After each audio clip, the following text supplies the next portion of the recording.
रंजन की कथा जो है वो हम लोग देख रहे थे, और उसमें राजा प्राचीन बहिषद जो है, राजा प्राचीन बहि, उनसे नारद मुनि का जो वार्तालाप है वो हम लोग देख रहे थे। नारद मुनि राजा प्राचीन बहि के पास आए, और राजा प्राचीन बहि जो थे या प्राचीन बहिषद, वो बहुत यज्ञ इत्यादि करते रहते थे। नारद मुनि से क्या बोलते हैं हम लोग आगे देखेंगे। श्लोक संख्या 6 तक हम लोग किए थे, श्लोक संख्या 7 हम लोग अभी देखेंगे। नारद उवाच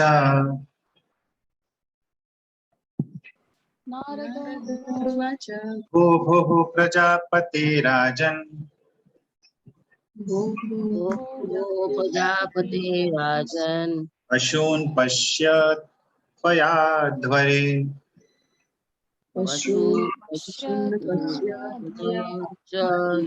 तत्पथये संज्ञापितान् जीवसङ्घान्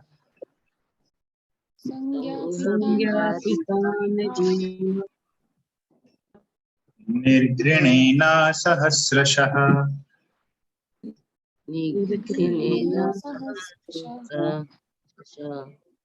नारद उवाच भो भो प्रजापते राजन् प्रजापते राजन् पशून् पश्य त्वयाध्वरे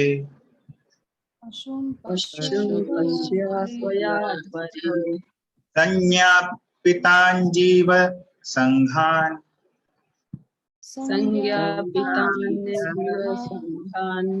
निर्घृणेन सहस्रशः।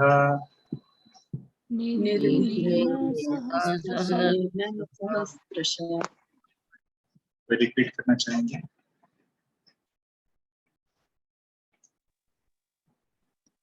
भो भो प्रजापते राजन् पशुपनश्य त्वयाध्वरे संज्ञापितान् जीवसङ्घान् निर्घृण्य सहस्रशः। हरे कृष्ण।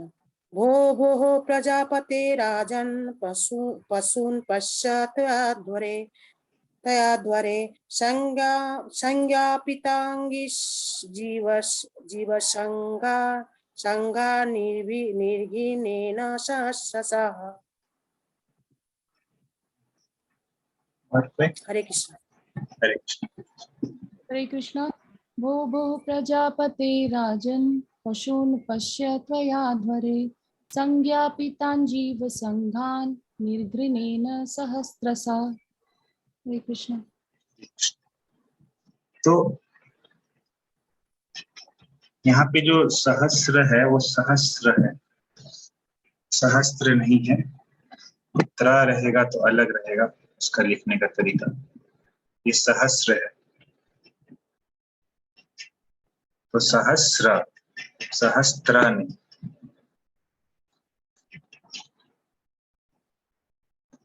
अनुवाद और तात्पर्य देखेंगे हम लोग। पढ़िए रेखा मासी।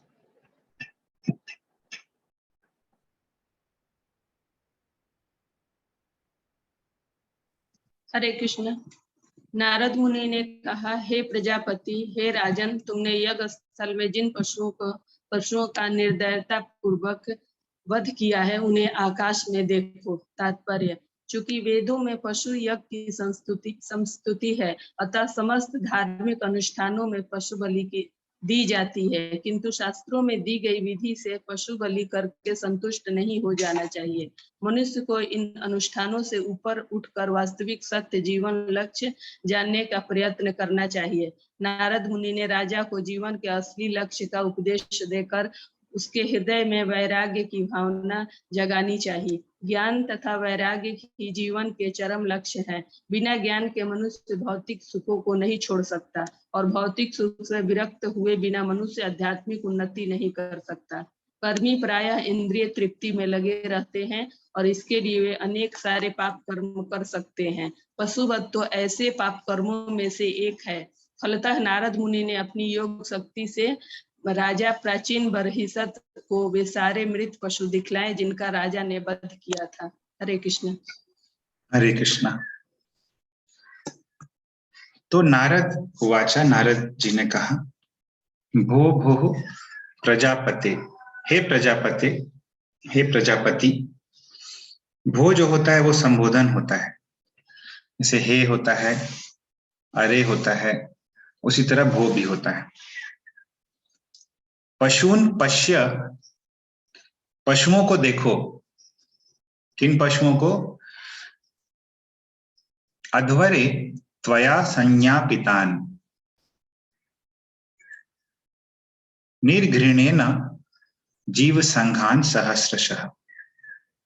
कैसे पशु को देखो? सहस्रशः, सहस्र यानी कि हजार। इन हजारों पशुओं को देखो जो त्वया, जो तुम्हारे द्वारा, निर्घृणेन, निर्दयता पूर्वक, अध्वरे, अध्वर में यानी यज्ञ में, संज्ञापित हुए हैं, मारे गए हैं। तो ऐसे करके नारद मुनि ने दिखलाया। क्यों दिखलाया? प्रभुपाद बताते हैं कि ये जो यज्ञ होते हैं इनमें पशु बलि दी जाती है, लेकिन इससे ऊपर का जो सत्य है वो दिखलाना चाहते थे नारद मुनि। तो जो कर्म कांड में लिप्त रहते हैं वो लोग इस प्रकार यज्ञ में पशु बलि इत्यादि देते हैं कुछ पाने के लिए, और इस चीज को अभी स्टॉप करवा देना चाहते थे राजा प्राचीन बरहिसत के लिए, और उनको आध्यात्मिक उन्नति के मार्ग पर नारद मुनि लाना चाहते थे। तो ऐसे करके नारद मुनि राजा प्राचीन बरहिसत को, उन पशु को दिखला रहे थे।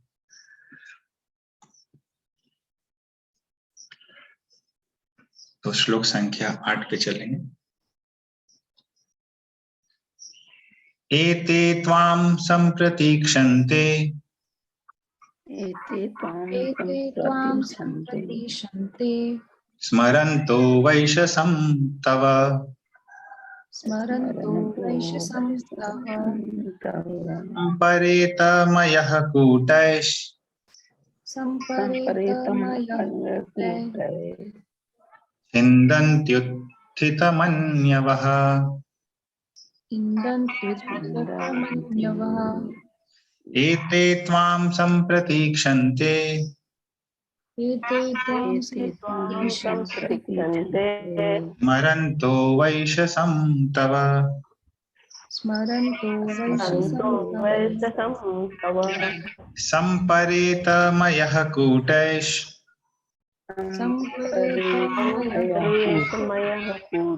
छिन्दन्त्युत्थितमन्यवः। रिपीट कीजिए कोई। हरे कृष्णा।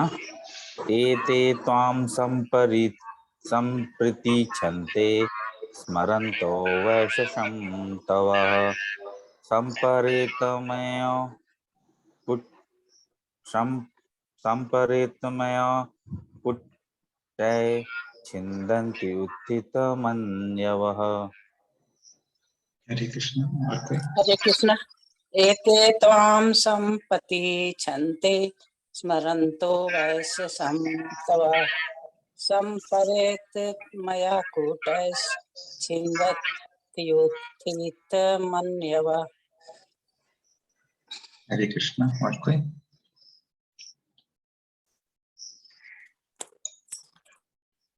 हरे कृष्ण। एते त्वं संप्रतीक्षन्ते स्मरन्तो वैशसं तव, सम्परेतम् अयकूटे छिन्दन्तुत्थितमन्यवः। हरे कृष्ण। हरे कृष्ण। तो सभी लोग अक्ष को क्ष पढ़ रहे हैं। ये हम लोग पहले भी ये किए थे, डिस्कस किए थे। ये क्ष है, इसमें क पहले है और उसके बाद श है, मूर्धन्य श। इसमें कहीं भी छ नहीं है। छ एक अलग वर्ण होता है हिंदी वर्णमाला में, ये क्ष है, आधा क और मूर्धन्य श। तो एते त्वाम संप्रतीक्षन्ते, प्रतीक आधा रहेगा क और शन्ते श रहेगा, प्रतीक्षन्ते। प्रतीक्षन्ते भी नहीं, प्रतीक्षन्ते श, मूर्धन्य श। फिर से कोई कीजिए, इसको इनकॉर्पोरेट करके।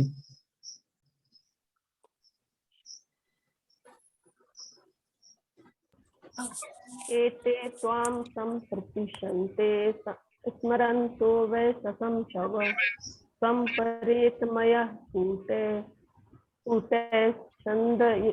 छन्दनिस्थितं मन्युयाः। तो प्रतीक्षन्ते, क जो है वो मिसिंग था और श बस था, क भी है, आधा क भी है उसमें श में। प्रतीक क रहेगा उसमें आधा क और शन्ते फिर रहेगा, प्रतीक्षन्ते। ठीक है, तो हम लोग अनुवाद और तात्पर्य देखेंगे। पढ़िए कुमार और प्रभु। हरे कृष्णा।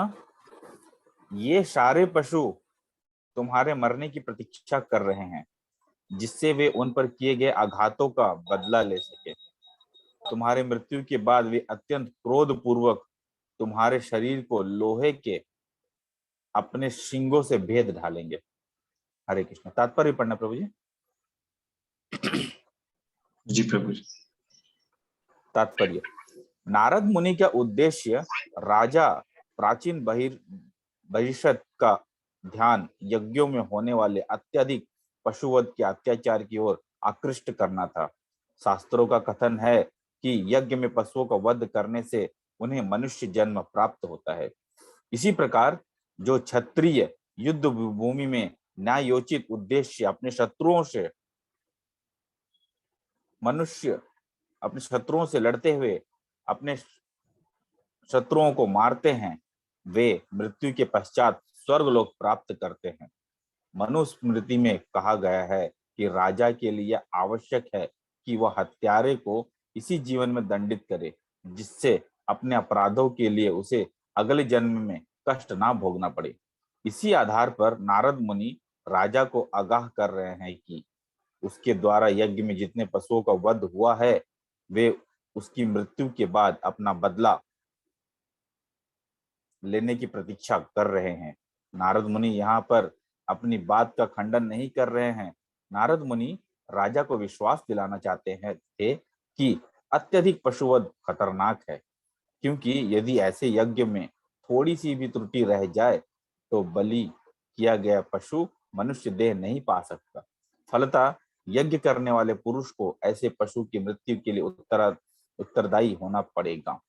ठीक वैसे जैसे कोई हत्यारा अन्य व्यक्ति की हत्या के लिए जिम्मेदार होता है, तब किसी बूचड़ खाने में पशुओं का वध किया जाता है तो उस वध के लिए 6 व्यक्ति उत्तरदायी होते हैं जो उस वध से संबंधित है। जो व्यक्ति पशु वध की आज्ञा देता है, जो वध करता है, जो उसकी सहायता करता है, जो उसके मांस को खरीदता है, जो उसके मांस को पकाता है तथा जो उसे खाता है, ये सब हत्या के लिए उत्तरदायी बनते हैं। नारद मुनि राजा का ध्यान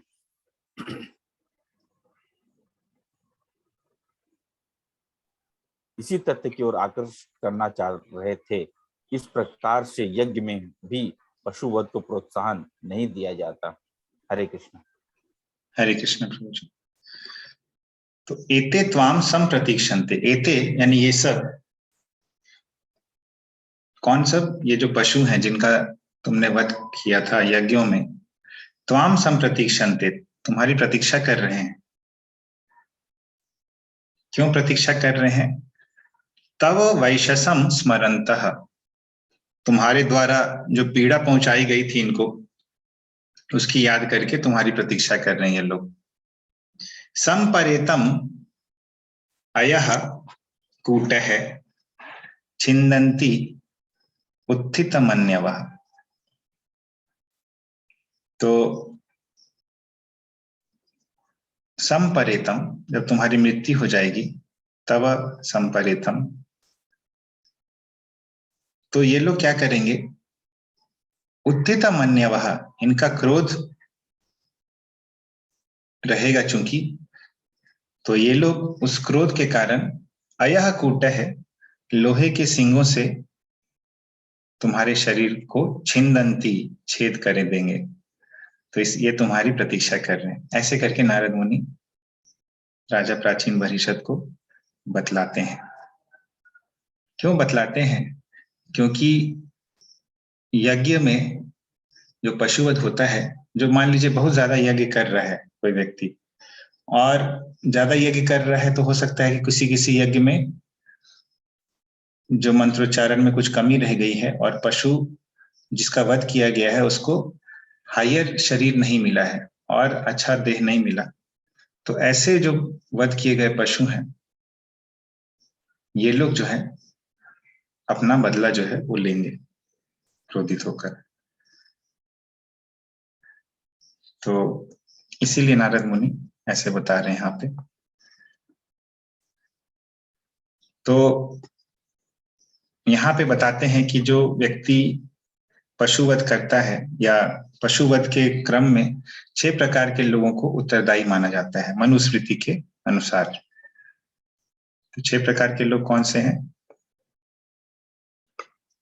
जो आज्ञा देता है वध करने के लिए, वध कर रहा है, जो उनको असिस्ट कर रहा है, जो उनका बिजनेस कर रहा है, जो खरीद रहा है, जो खा रहा है,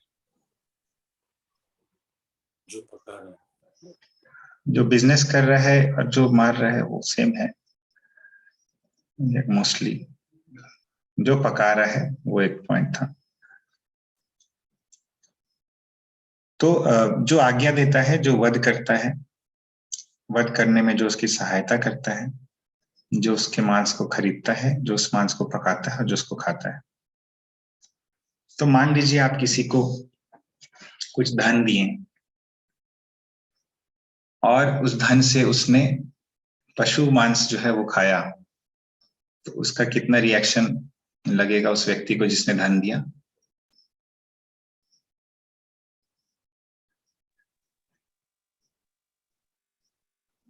तो सर देने वाले के इंटेंशन पे डिपेंड है ना सर, वो क्या इंटेंशन से दिए। इंटेंशन मतलब वो अगर कोई अच्छे काम करने के लिए दिए हैं, हमारे ये जाके कुछ गलत काम कर रहे हैं तो उनको वो दिक्कत नहीं है। नहीं, उसने ऐसे ही दे दिया, मान लीजिए कि उसने ऐसे ही बस एज अ दान दे दिया या कुछ, तो उनको कुछ नहीं होगा क्योंकि ये गलत जो लिए हैं वो गलत यूज कर रहे हैं ना। और कोई आंसर?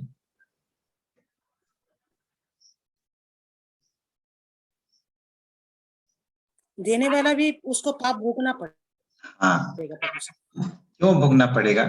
क्योंकि उसने बिना किसी पर्पस के उसको ऐसे ही दिया है धन। वो अगर मान लीजिए किसी व्यक्ति ने कुछ मेहनत किया या कुछ काम किया और आपने उसको उस काम के बदले दिया, तो आपको रिएक्शन नहीं आएगा। लेकिन आपने अगर फ्री में दिया है उसको पैसा जिसका वो मिसयूज कर रहा है, तो आप पे भी रिएक्शन आएगा।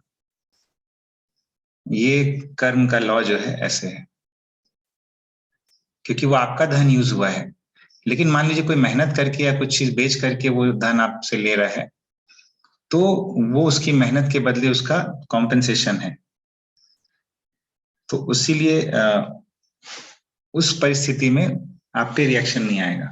लेकिन अगर आपने फ्री में ऐसे दान दे दिया है किसी को, तो आप पे रिएक्शन आएगा। Hare Krishna Prabhu, the people take non-veg and they take it, they spend it from the salary and salary from their bosses. Of course, they are getting for the work for they have done, they are getting the money. So उनके लिए कर्म नहीं होगा। Right, उनके लिए तो कर्म होगा, लेकिन उनको जो सैलरी जिससे मिला है उसके लिए कर्म नहीं होगा, उसको इसका रिएक्शन नहीं होगा। लेकिन जो लोग खा रहे हैं उनको तो रिएक्शन होगा। क्या वो काम के बदले दे रहे हैं, इसलिए उनको कर्म नहीं होगा। इनको जो सैलरी दे रहा है उनको कर्म नहीं होगा। जो सैलरी दे रहा है एम्प्लॉयर को, उसको कार्मिक रिएक्शन नहीं होगा। हाँ, उस वध के लिए। Okay, thank you. इसीलिए जनरली डिवोटीज लोग किसी को भी दान नहीं देते हैं, ज्यादा से लोग भगवान का प्रसाद कैरी करते हैं या कुछ खाद्य पदार्थ जो है वो दे देते हैं, लेकिन पैसा जो है किसी को ऐसे नहीं देते हैं, क्योंकि उनको नहीं पता कि वो इसका क्या उपयोग करेगा। लेकिन कुछ देते हैं, खाने के लिए देते हैं, और हरे कृष्ण महामंत्र भी बुलवाते हैं। तो ये प्रोसेस होता है। भगवत गीता में हम लोग 3 गुणों में दान जो है वो देखेंगे, रजोगुणी दान, सतोगुणी दान, तमोगुणी दान। उसमें ये चीज क्लियर होगा। हरे कृष्ण प्रभु जी, जो डिवोटीज कोई है कि उनका पेशा है कि वही सब माने बिक्री उक्री करते हैं, तो उन लोग क्या करेंगे? वो लोग तो छूते हुए पकड़ते हैं, सब कुछ करते हैं, उनका तो पेशा ही है। क्या पेश? हम ऐसे देखे हैं प्रभु जी, कंठी माला है, तिलक लगाए हुए है, लेकिन मछली बिक्री कर रहे हैं। हाँ, तो कंठी हम माला 2 एक और दिन तिलक लगाने से उनका कार्मिक रिएक्शन कम नहीं हो जाएगा, क्योंकि ये तो गर्हित कर्म है, इसको मना किया गया है शास्त्रों में। लेकिन वो महामंत्र भी वो बोलते हैं, उनको हम देखे हैं। तो नाम अपराध कर रहे हैं वो लोग, नाम के बल पे हाँ, पाप कर बोलते रहे हैं कि हैं। मेरा तो व्यवसाय है। व्यवसाय बहुत सारा भगवान दिए हैं और भी करने के लिए। तो हम लोग इसका मृगारी का स्टोरी सुने थे। मृगारी भी यही बोल रहा था नारद मुनि को। मृगारी भी बोलता था कि ये तो मेरा व्यवसाय है, पशु हत्या करना। तो नारद मुनि ने उनको कहा कि ऐसे से तुम करो और देखो भगवान तुम्हारा सहायता करेंगे। तो उसने वो व्यवसाय छोड़ के उसने भगवान की भक्ति शुरू की, और लोग स्वयं आके उनको फल इत्यादि और ये सब चढ़ाने लगे उनकी भक्ति देखकर। तो कोई भी ऐसा चीज जिसमें ये जो 4 नियम टूटता है यदि कोई ऐसे व्यवसाय में, तो उन व्यवसाय को नहीं करना है।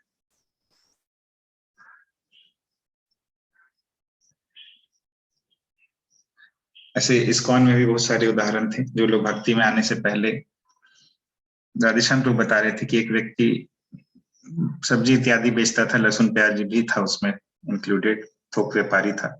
तो उसने लहसुन प्याज हटा दिया अपने लिस्ट से। और इसी तरह से किसी का रेस्टोरेंट था, उसमें नॉनवेज आइटम्स भी बनता था, उसने नॉनवेज आइटम्स हटा दिया अपने मेनू से।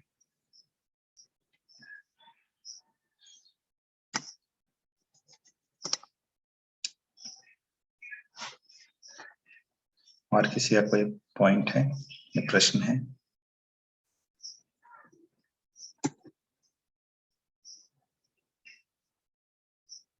ठीक है, तो हम लोग आगे चलेंगे।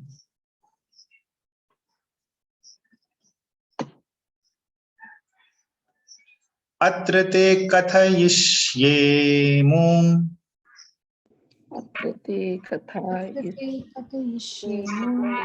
इतिहासं पुरातनम् इतिहासं पुरातनम् पुरञ्जनस्य चरितम् पुरञ्जनस्य चरितम् निबोध गदतो मम। निबोध गदतो मम। अत्र ते कथयिष्येमूम् अत्र ते कथयिष्येमूम् इतिहासं पुरातनम् इतिहासं पुरातनम् पुरञ्जनस्य चरितम् पुरञ्जनस्य चरितम् निबोध गदतो मम। निबोध गदतो मम। रिपीट करना चाहेंगे जो नहीं किया अभी तक। अत्र ते कथयते इतिहासं पुरातनम् पुरञ्जस्य चरितं निबोध गदतो मम। हरे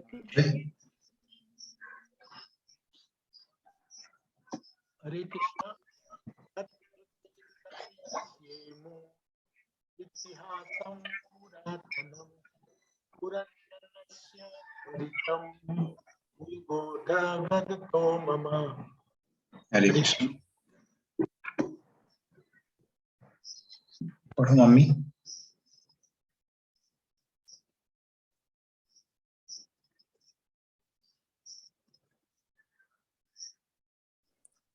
हरे कृष्ण। इस संबंध में मैं एक प्राचीन इतिहास सुनाना चाहता हूँ जो पुरंजन नामक राजा के चरित्र से संबंधित है। इसे ध्यान पूर्वक सुनो। नारद मुनि एक दूसरे प्रसंग की ओर मुड़ गए। यह था राजा पुरंजन का इतिहास। यह राजा प्राचीन बरहिसत का इतिहास है जिसे भिन्न ढंग से कहा गया है। दूसरे शब्दों में यह रूपक या अनुक्तिन है। पुरंजन शब्द का अर्थ है जो देह का भोग करता है। इसकी स्पष्ट व्याख्या अगले अध्यायों में मिलती है। चूंकि भौतिक कर्मों में रत व्यक्ति भौतिक कार्यों से संबंध कहानियां सुनना चाहता है, अतः नारद ने राजा पुरंजन का चरित्र सुनाना प्रारंभ किया, जो एक तरह से प्राचीन बरहिसत का ही इतिहास था। नारद मुनि ने प्रत्यक्ष रूप से यज्ञों की भर्त्सना नहीं की जिनमें पशु बलि दी जाती थी, किंतु भगवान बुद्ध ने प्रत्यक्ष रूप से ऐसा किया। श्रीला जयदेव गोस्वामी ने कहा, निंदसी यज्ञ विदेरः श्रुति जातम। श्रुति जातम का अर्थ, श्रुति जातम शब्द बताता है कि वेदों में पशु यज्ञ की संस्तुति है, किंतु भगवान बुद्ध ने पशु यज्ञ बंद कराने के लिए वैदिक प्रमाण का विरोध किया। फलतः जो वेदों के अनुयायी हैं वे भगवान बुद्ध को नहीं मानते। चूंकि वे वेदों के प्रमाण को नहीं मानते, इसलिए उन्हें नास्तिक के रूप में चित्रित किया जाता है। नारद मुनि वेदों के प्रमाण की अवहेलना नहीं कर सकते, किंतु वे राजा प्राचीन बरहिसत को बता देना चाहते हैं कि कर्मकांड का मार्ग अत्यंत कठिन एवं खतरनाक है। मूर्ख लोग इंद्रिय सुख के लिए कर्मकांड के कठिन मार्ग का अनुसरण करते हैं, और जो लोग इंद्रिय सुख के प्रति अत्यधिक अनुरक्त रहते हैं वे मूढ़ कहलाते हैं। मूढ़ अत्यंत कठिनाई से जीवन के चरम लक्ष्य को समझ पाते हैं। कृष्ण भावना मृत आंदोलन को अग्रसर करते समय हमें सचमुच यह देखने को मिलता है कि अनेक लोग इसके प्रति आकर्षित नहीं होते, क्योंकि वे कर्म में लगे रहने वाले मूढ़ हैं। कहा भी गया है, उपदेशो ही मूर्खानाम प्रकोपाय ना शांतये। यदि मूर्ख व्यक्ति को उपदेश दिया जाता है तो वह क्रुद्ध होता है और उपदेश से लाभ उठाने के बजाय उसके विरुद्ध कार्य करता है। चूंकि नारद मुनि इसमें भली भांति परिचित थे, अतः उन्होंने अप्रत्यक्ष रीति से राजा को उसका पूरा इतिहास बताकर उपदेश देना चाहा। सोने या हीरे की बाली पहनने के लिए नाक या कान छिदाना पड़ता है। इंद्रिय तृप्ति के लिए इस प्रकार की पीड़ा कर्मकांड के मार्ग पर सह ली जाती है। यदि कोई भविष्य में सुख चाहता है तो उसे वर्तमान में कष्ट उठाना पड़ेगा। यदि कोई भविष्य में लखपति बनकर सुखोपभोग करना चाहता है तो उसे इस जीवन में धन संचित करने के लिए अत्यधिक श्रम करना होगा। यही कर्मकांड है। जो इस मार्ग के प्रति अनुरक्त है उन्हें सभी प्रकार के खतरे सहने पड़ते हैं। नारद मुनि राजा प्राचीन बरहिसत को दिखा देना चाहते थे कि सकाम कर्म में लगे रहने के लिए कितने कष्ट सहने पड़ते हैं। जो व्यक्ति भौतिक कर्म के प्रति अत्यधिक आसक्त रहता है वह विषयी कहलाता है। विषयी का अर्थ है विषय भोग, विषय भोग करने वाला, जिसका अर्थ है खाना, सोना, संभोग करना तथा अपनी रक्षा करना। नारद मुनि राजा पुरंजन की कथा के बहाने यह बताना चाह रहे हैं कि खाना, सोना, संभोग करना तथा अपनी रक्षा करना, ये सारे कर्म अत्यंत कष्टप्रद एवं खतरनाक है। इतिहास तथा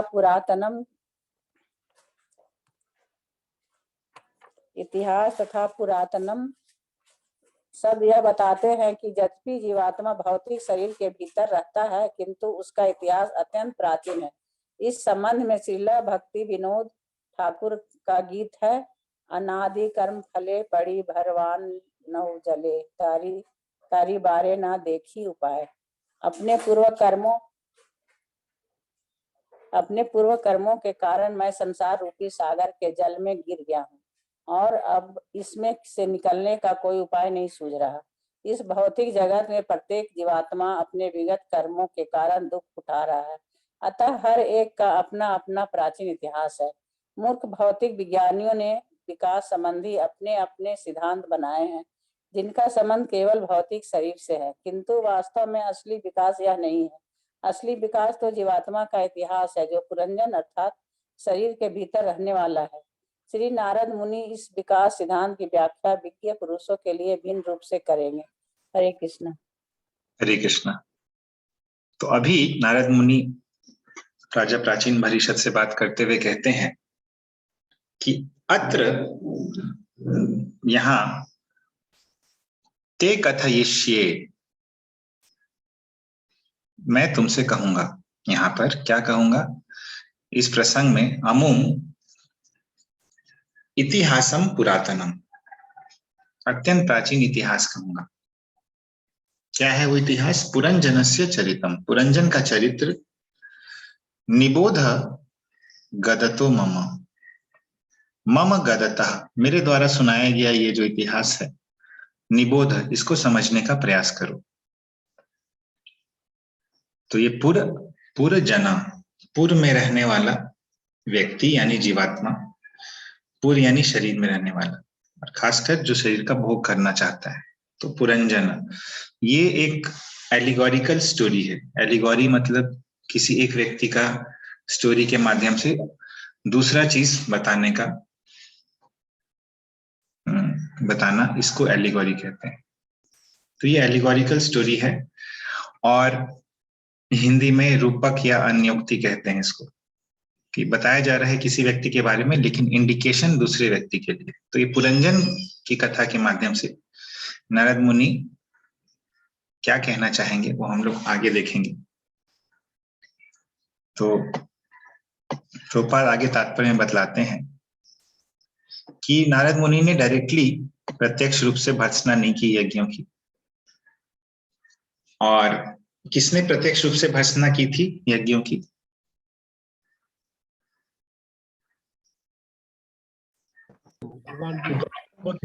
भगवान बुद्ध ने।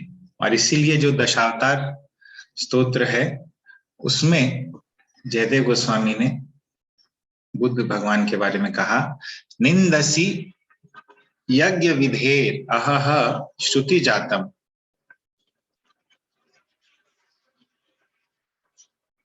तो निंदसी यज्ञ विधेर, यज्ञ विधि का निंदा किए हो आप।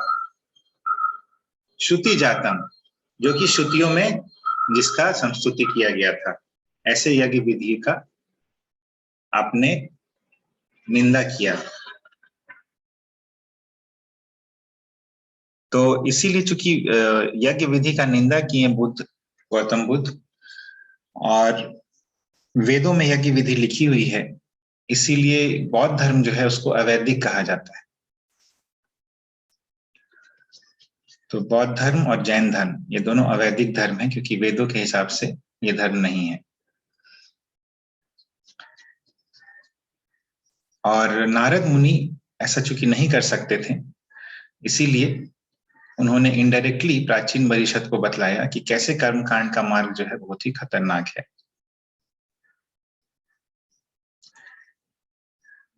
तो कर्मकांड का मार्ग का अनुसरण कौन लोग करते हैं?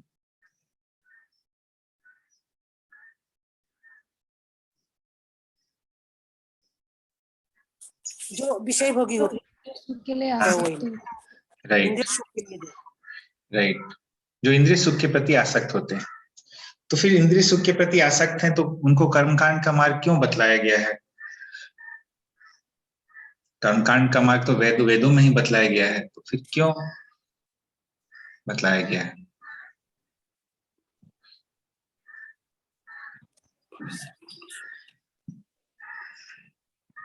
ये हम लोग पहले डिस्कस किए थे एक बार।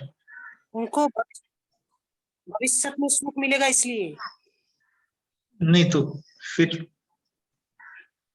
तो उनका कल्याण नहीं हुआ ना, परमार्थिक कल्याण तो नहीं हुआ।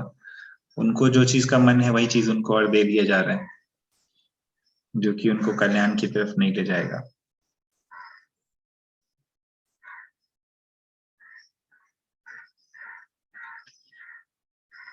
कोई जहर